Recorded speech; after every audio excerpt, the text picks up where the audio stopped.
రంగం సిద్ధమైంది. ముగ్గురు ఎమ్మెల్సీల వాదనలు విన్న చైర్మన్ నిర్ణయాన్ని పెండింగ్లో పెట్టారు. ఎమ్మెల్సీ రాములు నాయక్ వేటుపై నిర్ణయాన్ని రిజర్వ్ చేయగా యాదవరెడ్డి, భూపతి రెడ్డిలపై అసెంబ్లీ సమావేశాల్లోపే అనర్హత వేటు ప్రకటించే అవకాశాలు కనిపిస్తున్నాయి.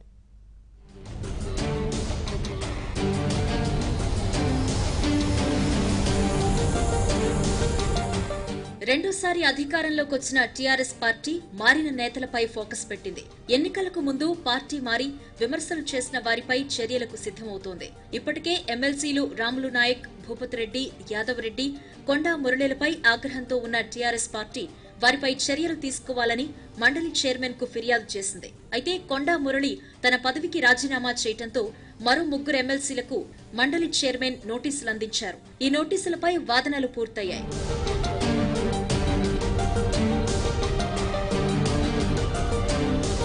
గవర్నర్ కోటాలో నియమితులైన ఎమ్మెల్సీ రాములు నాయక్ అనర్హత వేటుపై ఇంకా సందిగ్ధత కొనసాగుతోంది. ఇప్పటికే ఇరు వర్గాల వాదనలు పూర్తయినా తన నిర్ణయాన్ని మాత్రం మండలి చైర్మన్ స్వామి గౌడ్ రిజర్వ్ లో ఉంచారు. యాదవ్ రెడ్డి, భూపతి రెడ్డిలపై వేటుకు రంగం సిద్ధం చేశారు. 2-3 రోజులు సంక్రాంతి సెలవులు రావడంతో నిర్ణయం త్వరలో వెలువడే అవకాశం కనిపిస్తోంది. ఈ నెల 17 నుంచి అసెంబ్లీ సమావేశాలు ప్రారంభం కానుండటంతో ఆలోపే ఇద్దరు ఎమ్మెల్సీలపై అనర్హత వేటు పడే అవకాశాలు ఉన్నట్లు తెలుస్తోంది.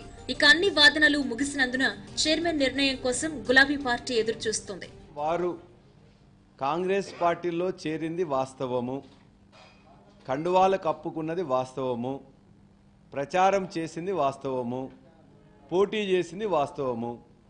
ఇవన్నీ టీఆర్ఎస్ పార్టీ సభ్యులుగా ఉండి చేసినారు కాబట్టి వారు అనర్హతకు అర్హులు అని చెప్పి మేము ఖచ్చితంగా మా యొక్క అడ్వకేట్ గారు వాదించడం, ఈ 2 వాదనలు విన్న తర్వాత ఈ 2 కేసులలో కూడా వారి యొక్క నిర్ణయాన్ని రిజర్వ్ చేయడం జరిగింది.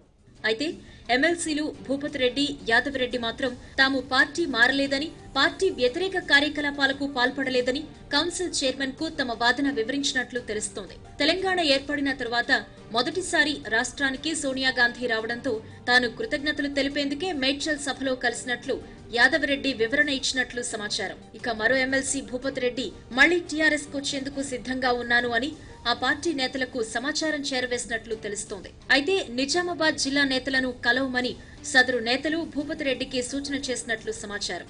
ఎన్నికలకు ముందే కాంగ్రెస్ లో చేరిన భూపతి రెడ్డిని ఎట్టి పరిస్థితుల్లో టీఆర్ఎస్ లో చేర్చుకునే అవకాశం లేదన్న చర్చ గులాబీ ఎమ్మెల్సీలో జరుగుతోంది.